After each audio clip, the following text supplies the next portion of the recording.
I'm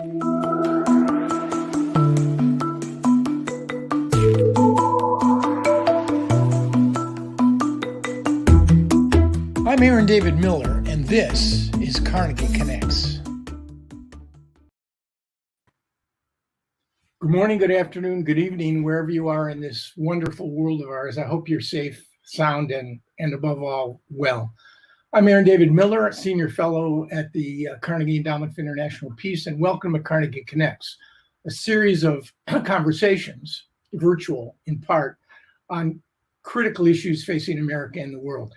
Today, I'm really pleased to welcome to Carnegie Connect Sue Biniaz, the U.S. Deputy Envoy for Climate, according to the New York Times, at the risk of embarrassing her, a national resource variously described as the, quote, closer, unquote, in climate negotiations, or by her boss, John Kerry, as the, quote, unsung hero of the COP process. I can vouch for much of this, having seen Sue in action at the Department of State, where we met decades ago. She was part of a talented group of lawyers in the Office of the Legal Advisor who supported the Secretary of State and some of us in negotiations and other international issues. Without a doubt, some of the most creative humans came out of that office. Sue would become Deputy Legal Advisor and remain the department's lead lawyer on climate for more than 25 years. She's been teaching before she returned to government at Yale, Columbia University of Chicago, and she's now, I think, still a senior fellow at the Yale-Jackson School of Global Affairs. Sue, it's great and an honor to have you. Welcome to Carnegie Connects.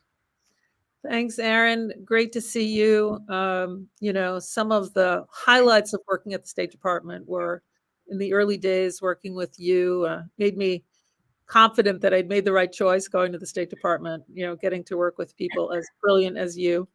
So anyway, thanks for having me. Right. It's a great compliment, and we're dating both of us, so we best move on, I think. Before we dive into the granular, I want to get your view gain some thematic altitude and get your view from 30,000 feet. So let me try to frame a question. The Intergovernmental Panel on Climate Change, I guess, consider the gold standard on climate science in the sense that it's synthesized several other reports, the one that came out in March of this year. The first, I guess, since the Paris Accord in 2015, warned that the global average temperatures are expected to rise 1.5 degrees Celsius or 2.7 degrees Fahrenheit above pre-industrial levels by the first half of the early 2030s. Beyond that point, I think the report stresses you're going to see real pressure on human societies. A lot of people see climate and say the future's already here. Drought, extreme heat, flooding, rising seas, Arctic thaws, damage to fisheries and coral reefs. The report talks about, I think they even use the term, one last chance to shift course. But that last chance would require industrialized nations to join together to slash greenhouse gases in half by 2030 and then stop adding carbon dioxide into the atmosphere altogether by the 2050s. So I guess my first question is it doable? Well, let me give maybe a teeny bit of background so that you can put this IPCC reports in context. So the Paris Agreement came out in 2015, is when it was adopted. The temperature goal of the Paris Agreement, in other words, our objective was to limit the increase in global average temperature to well below 2 degrees centigrade. And then kind of as an add-on, it said, and pursue efforts to limit it to 1.5 degrees. So at the time, people were thinking of 1.5, a 1.5 degree limit as, not the main event, but something you would, try for if you could. Since that time, and there have been several IPCC reports since 2015, each one makes it clearer that you really need to be pushing for 1.5 rather than 2, even though people, and I think the average person who doesn't live and breathe this stuff all the time might say, like, how could there be that big a difference between 1.5 and 2? That seems ridiculous. But there was a report from the IPCC that came out a couple years after Paris, making a huge distinction between 1.5 and 2, as one example, at 2 degrees increase, all coral reefs in the world die. So each percentage, each tenth of a degree is actually significant in our world. So I think that's pretty much why at one of these annual meetings, the so-called COP, the Conference of the Parties, a couple of years ago, the world gravitated towards, I would say, not as an official new amendment to the Paris Agreement, but more, de facto, agreed that we really need to push for 1.5 rather than 2 or well below 2. So that's just to sort of explain what do those numbers mean. But you're right that each time the IPCC comes out with a report, whether a piecemeal report or one of these big synthesis reports, it does make clear that we have to do a lot more and we have to do it more quickly. And that's really the test for this decade, which is, a period which people are calling the decisive decade, the critical decade. As you said, we're supposed to be halving global emissions by 2030, which is a steep challenge, but that's what each one of our that's what we do on a daily basis, is try to achieve that, or at least keep it within reach. Right. But so when you use the word, I'm thinking of the country song, one of my favorites, frankly, by Vince Gill, in which he talks about one, one more last chance. So I guess I want to try to understand, is there a critical point beyond which the science will overwhelm the politics? And regardless of what we do, even reducing matters by nth of a degree, we're headed for not the headline, but the trend line of catastrophic impact. Yeah. What we're trying to avoid, and it may not be possible to avoid, but what we're trying to at least minimize, is what they call overshoot, which is going above the 1.5 degree limit, right? So I don't want to make it seem like a black and white thing. Either you achieve this goal or you don't achieve it. It's more of a continuum, right? The more you can keep yourself to 1.5 and minimize going over, the better off you are, because nobody really knows whether you can completely reverse the overshoot, or whether parts of it would be irreparable. Also, countries are trying to adapt to climate change, and it's hard to know what you're adapting to if you don't know what the temperature increase is going to be. So right. I would say, kind of all eyes focused on, let's do everything possible to try to limit the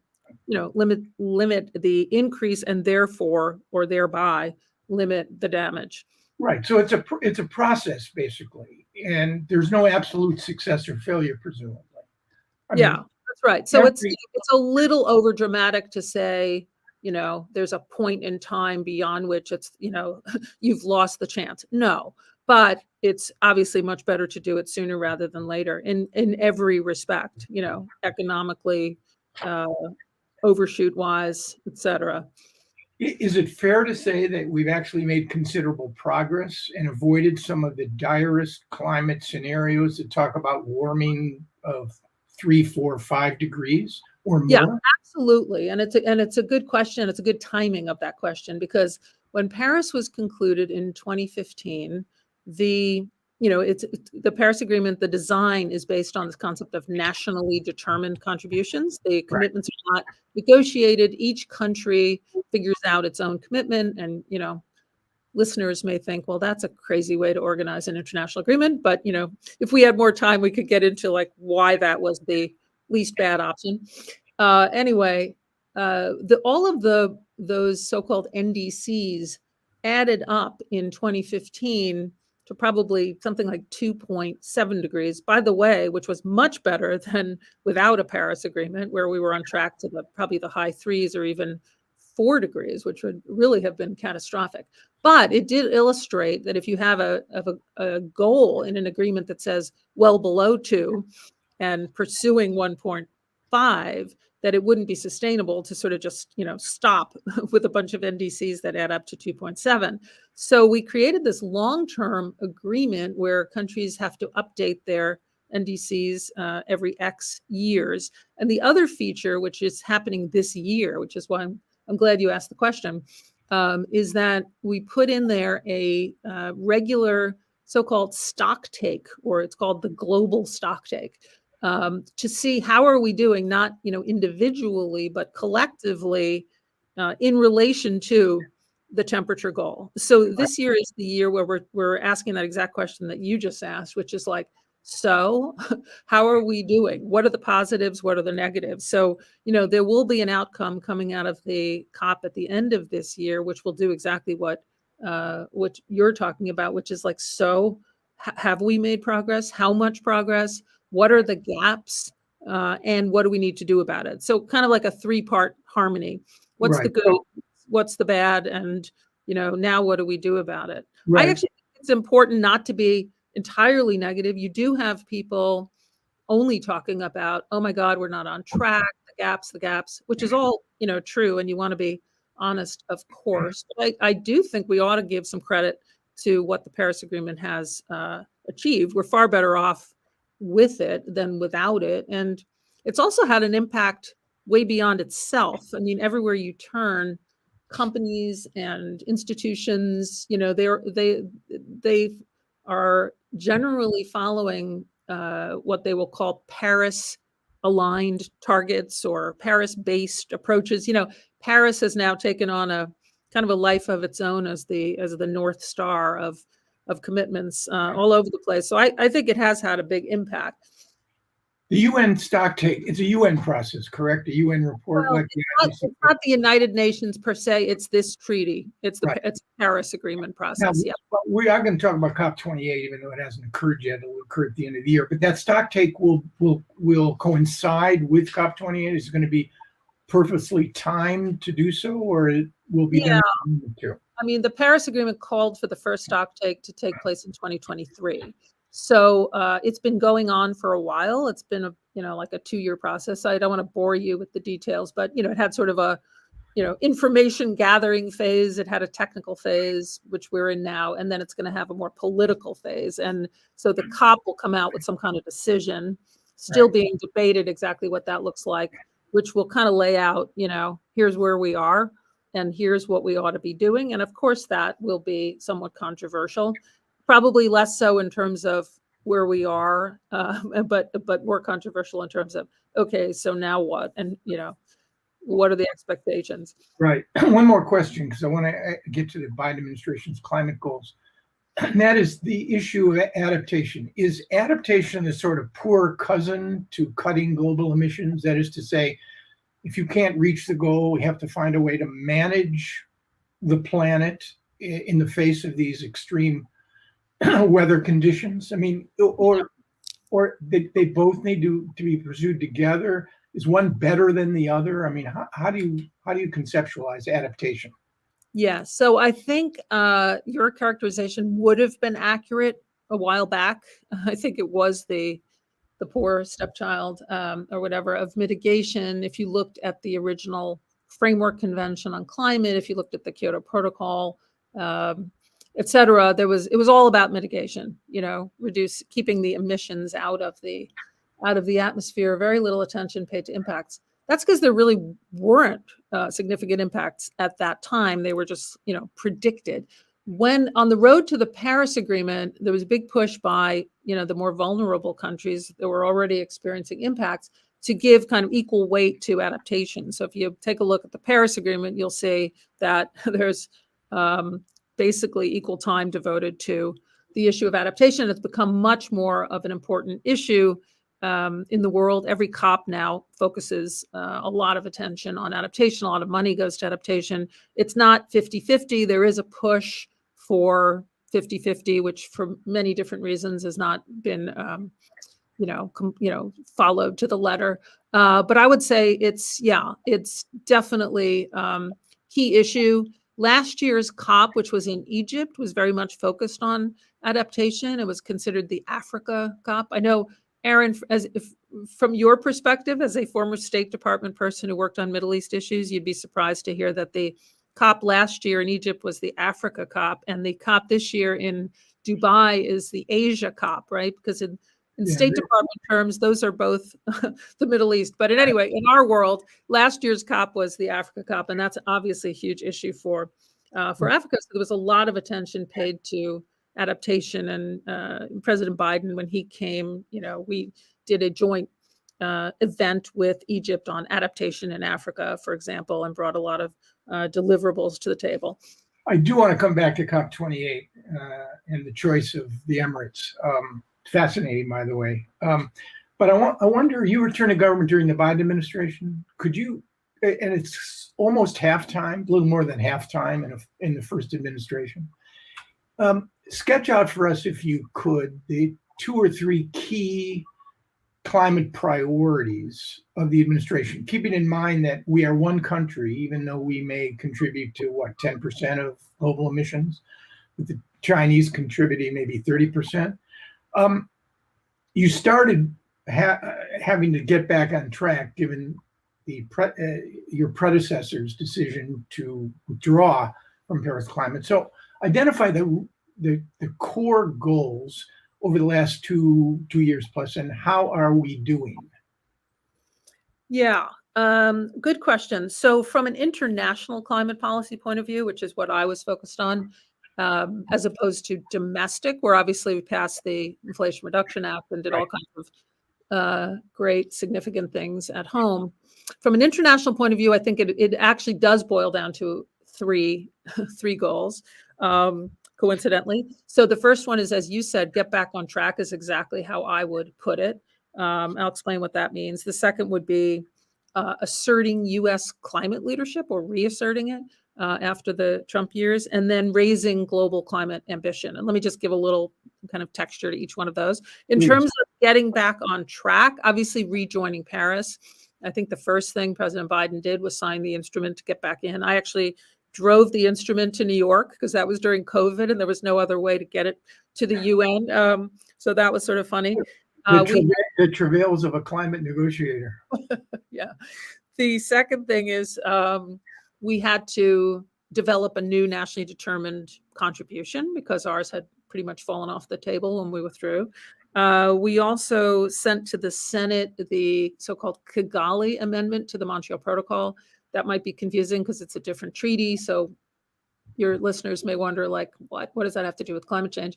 That was a substitute for ozone depleting substances, which are governed by a different treaty. The Montreal Protocol turned out to be, very potent greenhouse gases. So under a different treaty, an amendment was passed to control those, and the world was going ahead ratifying. So that's another thing that we undertook in terms of the getting back on track goal. The second goal of reasserting U.S. leadership on climate had a bunch of different components.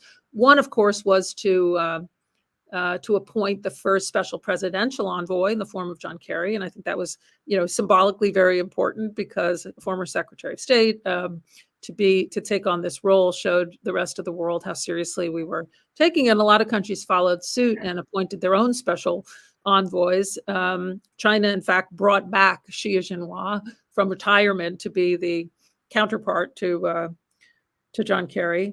President Biden had also promised during the campaign that he would hold a leaders summit, or virtual, of course, because it was during COVID, within the first 100 days. So the first, I think we did it on day 95, the very first leaders meeting in the administration was devoted to climate, which was also important. We reinvigorated the Major Economies Forum. It's a group that was actually started under President Bush, of the 16 or 17 countries in the world that make up about 80% of global emissions. That had kind of fallen into oblivion during the Trump years, and it was revived. And then we, started raising climate bilaterally in all kinds of settings, and obviously multilaterally. During the Trump years, the administration had been against climate in the G7 and the G20, various fora, and that was all, kind of reversed. We also went around, particularly to the major economies, bilaterally to try to get them to raise their ambition. So that was sort of the third goal, is to focus specifically on the countries that are I guess, most relevant in terms of emission reductions. We re-engaged with China very early on, went over there during COVID, which was pretty unusual. We even went to Russia, which now is obviously not, we do not have cooperation with Russia now, but two years ago, kind of did a joint statement with them. Saudi Arabia, obviously Europe and other countries that were already, well engaged. Lots of joint statements, lots of cooperation with the UK because they were about to host the Glasgow COP in 2021. So that was sort of bucket 3. And as you say, the US is only 10% at this point, pretty much, of greenhouse gases. So, critically important to engage those other, the other, whatever, 80, 90% of global emissions. And since then, I would say we're doing well. Since that time, there's been a lot more climate diplomacy going on. We've launched all kinds of initiatives that address either a particular pollutant, like methane. We've got this global methane pledge cooking along. It's got well over 100 countries signed up. We have a green shipping challenge that we launched with Norway. So there we're dealing with a particular sector as opposed to a particular pollutant. We've been very active in kind of helping to broker outcomes at the International Civil Aviation Organization last year. We, helped work out a deal to reduce emissions from the aviation sector. This year, the maritime sector is taking up reducing CO2 emissions from international shipping. And as I said, it's not just about mitigation and emission reductions. There's also a lot going on in terms of adaptation. President has an initiative called Prepare, which is about $3 billion initiative aimed at helping the most vulnerable countries in the world, and I guess on and on. Could give you a lot more examples, but yeah, it's very, very, very busy. John Kerry's appointment also reflects the fact that there's a obvious relationship. We're going to talk about this in a minute, domestic politics and climate, right? A former U.S. Senator. I mean, foreign policy begins at home these days. There's no question about it. So I think that was that made an enormous amount of sense. Let's turn now to the COP process, the Conference of the Parties. The New York Times, in the piece they did about you, said that you've only missed 2. And I think the Times quotes you as saying that they're, quote, they're addictive, unquote. So take us briefly inside a Conference of the Parties. How do you organize and deal as a negotiator with as many as 200 countries where anyone can say no or no thank you at any time? And I want to also ask you about the NDCs, the nationally determined contributions. But the COP process, that's what I call the inside process. There's an outside process too, which I want to ask you about. But what about the inside process, the formal process? Right. Well, I'm glad you made that distinction because it's important to separate out the what I call the COP and the greater metropolitan COP, which is the outside process. So the inside process is really it's literally the parties to the agreement. That legal entity is called the Conference of the Parties, and they have an annual meeting, and it's the decision-making body, which is, as you say, almost 200 countries. And the decision-making rule is essentially consensus. So you're right.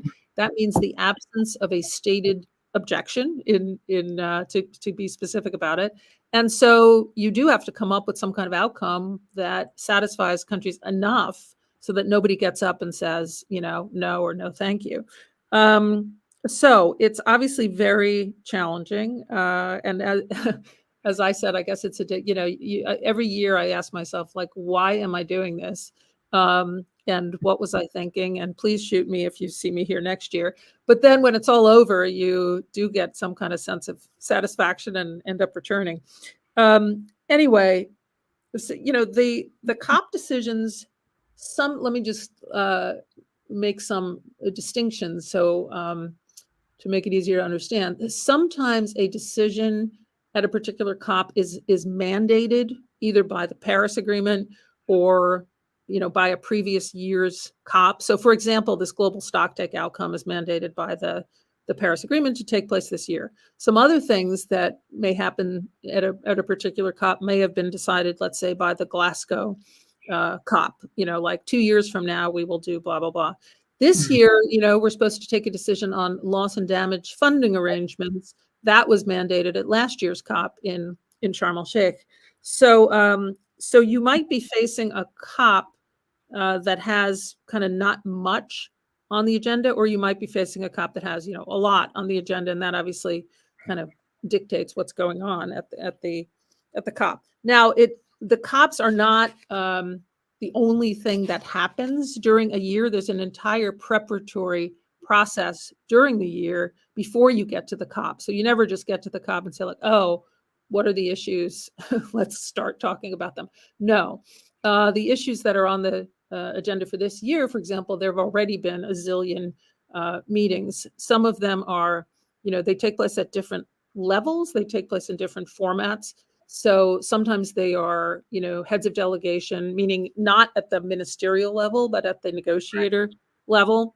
There's a huge kind of intersessional gathering every year in June, which is the most, I guess, formal kind of precursor to the COP. But then there are all kinds of, virtual meetings that are also formal. And then there are informal meetings where you have either countries or think tanks pulling negotiators together to try to, come up with what we call potential landing zones, right? And then the issues are also distinguishable in terms of whether everybody pretty much knows before the COP where this thing's going to land. And it's just a matter of, fine tuning and getting the whole thing down on paper, and sometimes not at all. And it's a complete nail biter down to the last evening.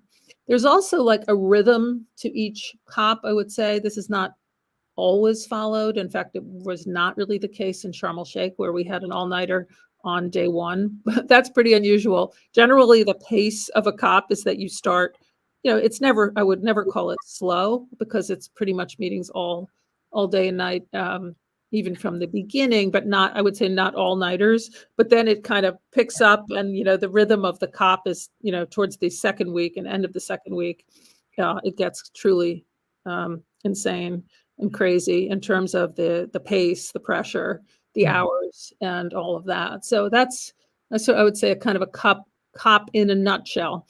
Right. Okay. So the nationally determined contributions, the NDCs, this isn't like arms control, where you can have on-site inspections and verification as to whether country X is being true to its, or making progress, monitoring.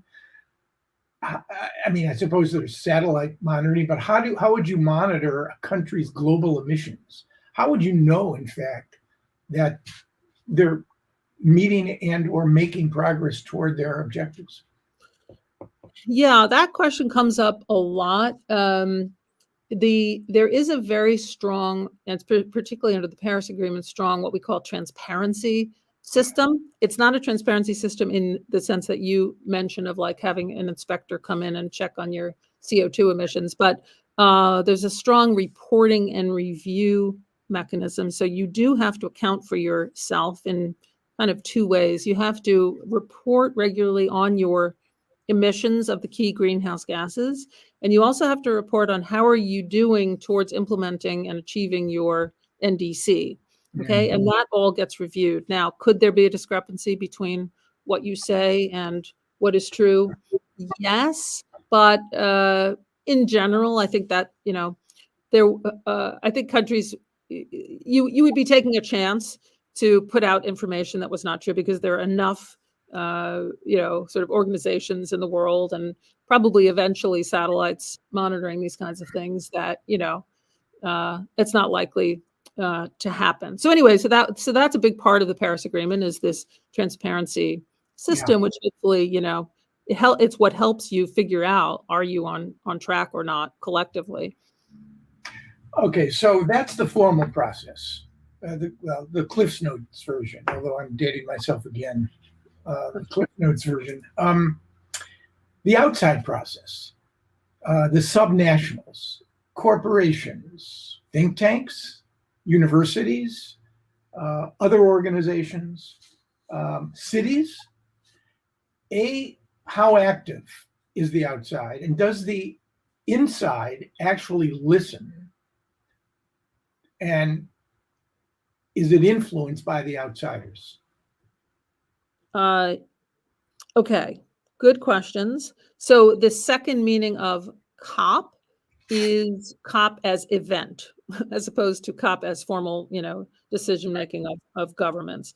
And so that's the one that when you hear about like 40,000 people descended upon city X, that's the greater metropolitan COP, and that is composed of all the kinds of actors that you've just mentioned. Under our process, they all go under the umbrella of non-party stakeholders, right? So that's a way of describing, subnationals, companies, NGOs, et cetera. And they play many roles. I would say one is influence, for sure. That influence can take place at the national level. So, for example, we will, brief our non-party stakeholders several times during the COP and get feedback and, be influenced them either before the COP, during the COP, et cetera. But they also have an influence, as a en masse. There will sometimes be protests. The NGOs produce a newsletter that's handed out in the morning. They can kind of shape reactions during the day by, condemning something that was said the day before. They have influence on commentators and on journalists, right? So at the end, when you read the headline about whether a particular COP was a success, sometimes those, the journalists will go to key members of civil society or these non-party stakeholders to get their read on, was this thing a success or not? So yeah, they have a lot of influence. But the other thing that they do, and this has become, more and more prevalent, is they take on commitments at these COPs and show, what they're doing. So it's not just a matter of influencing; they're also, actors in terms of emission reductions. So, and that became even stronger, at least from a U.S. point of view, when Trump announced in 2017, June 1st, to be exact, that the U.S. was pulling out of the Paris Agreement. I think within maybe 24 hours, you had the We Are Still In coalition. You had the U.S. Climate Alliance, which was U.S. states. We Are Still In was a group, broader than subnationals, but included all kinds of other actors. And, they started taking on their own commitments to show that, it's the U.S. is not monolithic.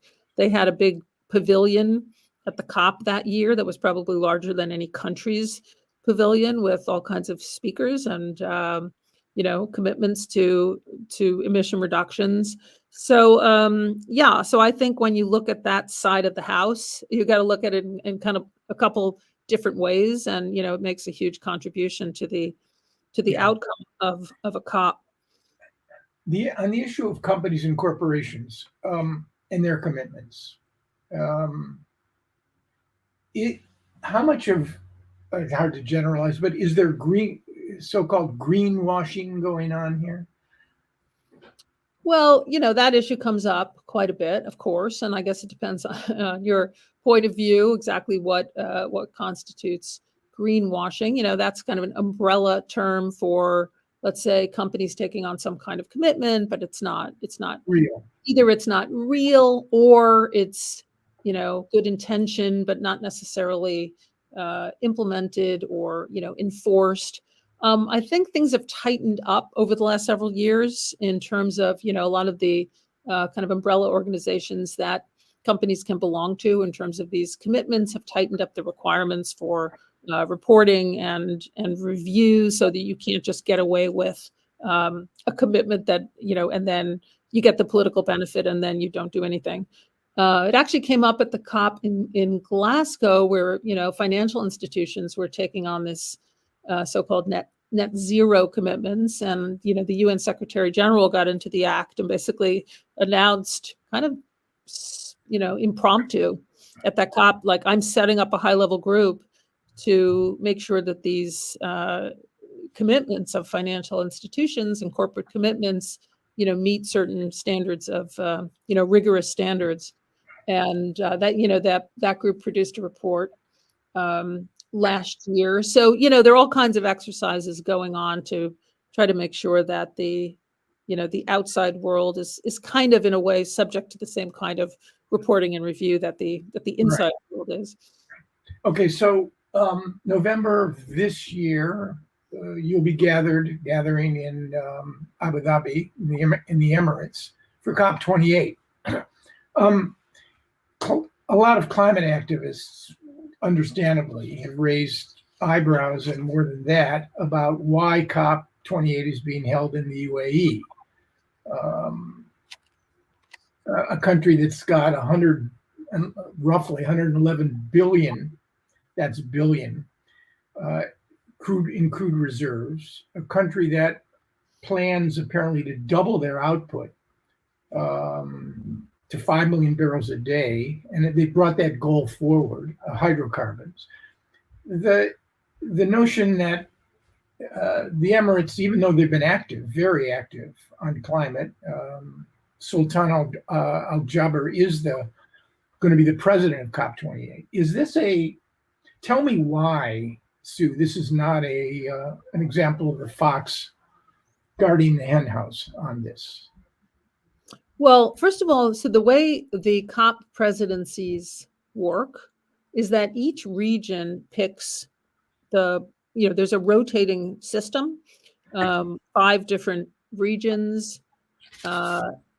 Each region picks the COP president for its turn. As I mentioned before, this is Asia's turn, which is a very broad group of countries extending from the Middle East to, the Pacific Islands. So very diverse group.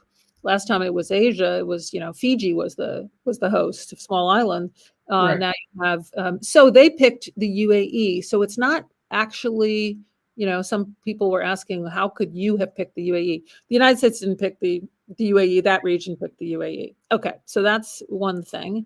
And then, it has been controversial, right? You've probably read about, groups being quite alarmed, including groups in the United States. Even in the U.S. Senate, there was, I think, a letter saying, hey, this, how could the United States support this? The United States needs to, complain about it. I think what John Kerry's reaction has been, Pretty positive. unique. Yeah, that the UAE may be unique, unlike a small island, for example, the UAE may be uniquely able to bring either its region to the table, and oil and gas companies to take on new commitments with respect to emissions. They've already put out some. Dr. Sultan Al Jaber did appear at Sarah Week in Houston and laid out some objectives with respect to the oil and gas industry. Secretary Kerry adds, however, that the proof will be in the pudding. So it's kind of like a watch and see situation.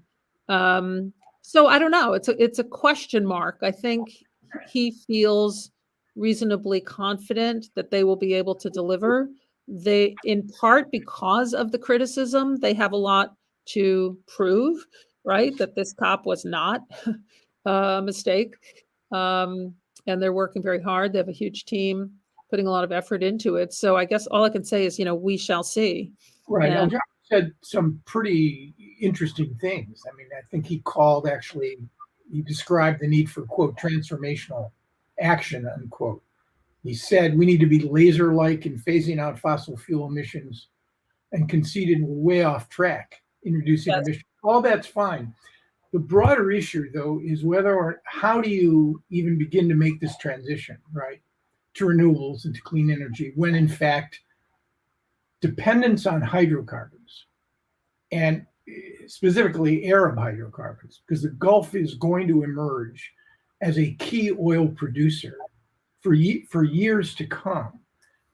How do you I mean, I guess you have two choices. You can phase out emissions by burning less carbon or using technology to capture the remaining carbons that's being burned.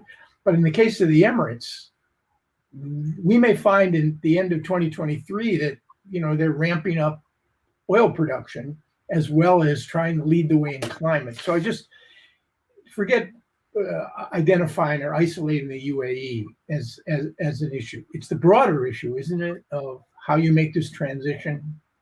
Absolutely. And, if, I mean, that's the $64,000 question, is how do you do all of this? I think, and how do you get the political will to do it, apart from the, Indeed. how do you technically do it, right? So it's going to be a combination of moving towards renewables and carbon. We support the idea of carbon capture and doing more research on that. We've sort of laid that out or actually, I mean, we have followed the International Energy Agency's what I call the 4-part harmony, where they've said, in order to keep 1.5 alive, you need to do 4 things. You need to decarbonize the energy sector. You need to stop deforestation. You need to focus on these gases, like under the Kigali Amendment, HFCs, and also methane. They're non-CO2 gases that are also very potent in terms of warming. And then 4th is you need to do more research on carbon capture technologies to scale those Right. up. There is a debate going on. In fact, I was just at one of these ministerial meetings in Berlin called the Petersburg Dialogue, and this exact debate kind of emerged over: are we talking about reducing emissions from oil and gas, or are we actually trying to phase out oil and gas per se? And that's Right. where you get into a little bit of a debate between countries that say, like, we really need to move away from oil and gas as fuels, and others that say, hey, it's all about you'll hear Saudi Arabia, for example, say, hey, the Paris Agreement is actually not, it's fuel agnostic, is what they say. Right. It does not say, any particular fuel is the villain. It's the emissions that are the villains, so that if you can find a way to keep using oil and gas in a way where, the CO2 emissions are captured, fine. So I think that's one of the issues that people should pay attention to this year, because I think the phrasing of, what we call for in this, in the Dubai outcome at the end of the year will reveal, where did that debate land. Right. Well, yeah, I know. And you obviously you were charmed. You couldn't get language in the final communique on quote unquote phasing out fossil fuels. I have 2 more questions to ask you, which I'm determined to ask, and very little time to do it. One is the obvious issue of domestic politics. We don't have to have an in-depth discussion. We don't have time.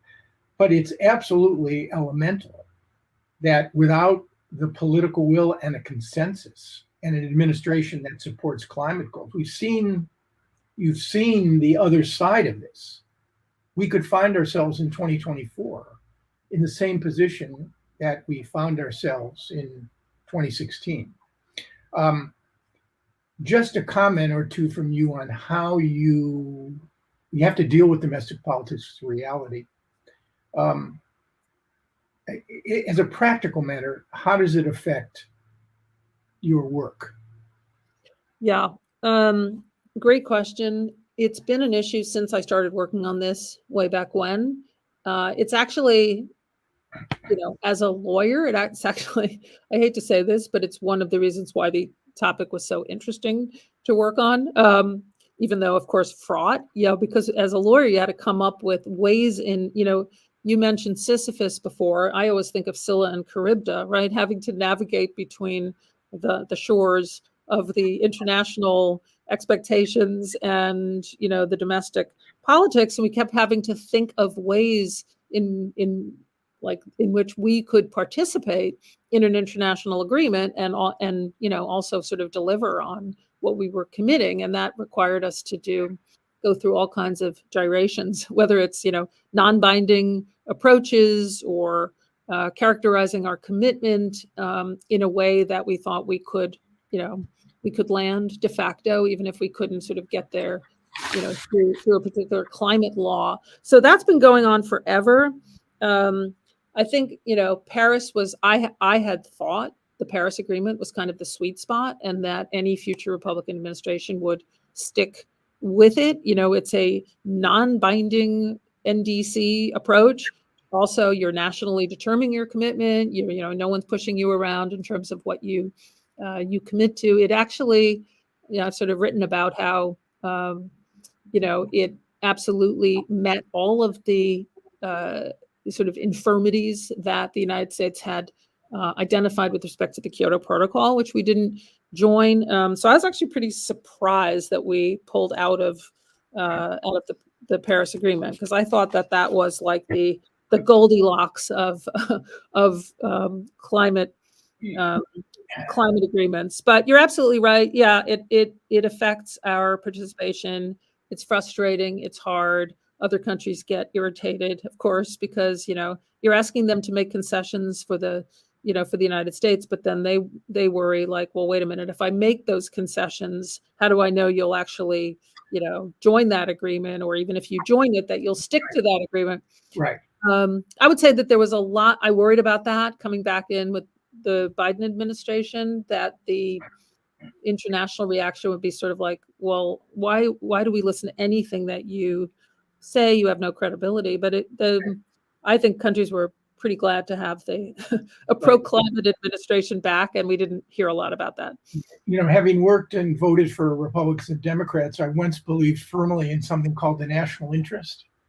I don't take it for granted anymore. You've seen in the the soon-to-be maybe negotiations over the debt ceiling, what's on the chopping block. It's the $360 billion, whatever funding that this administration wants to commit to deal with climate issues. One last question, and I promise I will let you and viewers go, and that is China. Can you just give us an update on whether or not what had been a pretty productive relationship at COP26 in Glasgow, methane reduction, deforestation, even something on coal, if I'm not mistaken, how Secretary Kerry and his, I know they've talked virtually, I heard earlier this year. How are things going with China, or is the geopolitics simply making effective cooperation impossible?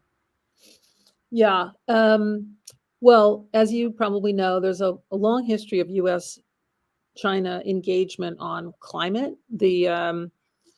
A leader level statement in 2014, a year before Paris, was pretty critical in, catalyzing,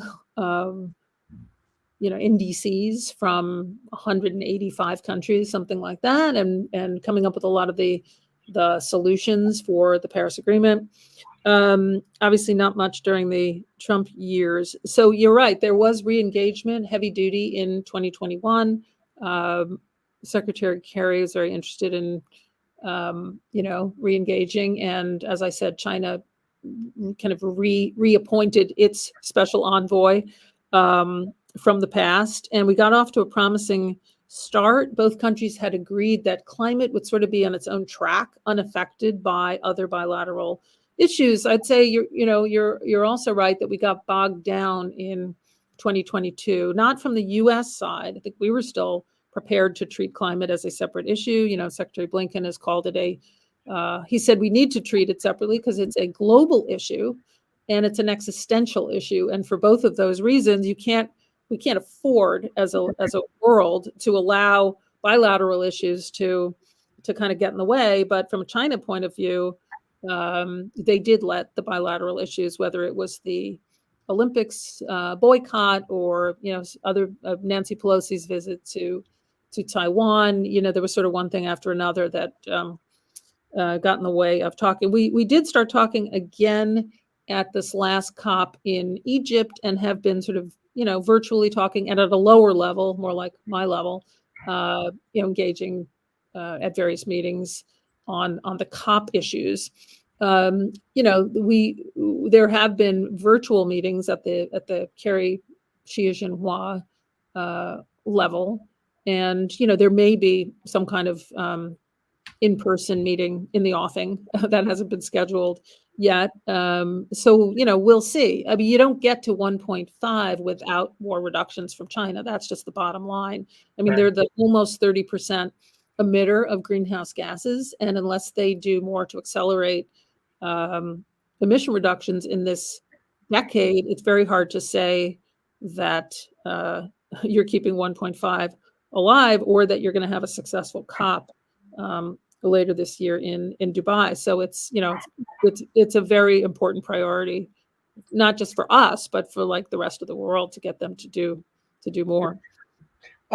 So, Sue, I want to thank you, Sue Biniaz. I mean, you truly are a national resource.